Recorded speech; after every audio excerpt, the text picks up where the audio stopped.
ఒరేయ్ 24 అవర్సు దైవభక్తే కాదు, కాస్త పెళ్ళా మీద కూడా భక్తి పెట్టరా.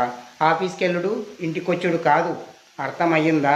కాస్త పెళ్ళాం మీద కూడా భక్తి పెట్టి అబ్జర్వేషన్లో పెట్టాలి. మరి నీకు మొగతనం లేదని నీకు మాత్రమే తెలుసని నువ్వు అనుకుంటున్నావు, కానీ నీ పెళ్ళానికి ఎప్పుడో తెలిసిపోయింది నీకు మొగతనం లేదని.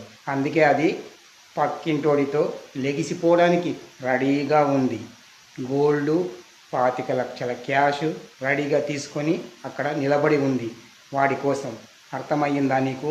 ఇప్పటికైనా వెళ్ళి నీ పెళ్ళానికి భగవద్గీత బోధించి ఇంటికి పిలిపించుకుంటావో, లేదంటే ఆశీర్వదించి వాళ్ళిద్దరిని పంపిస్తావో ఇక నీ ఇష్టం.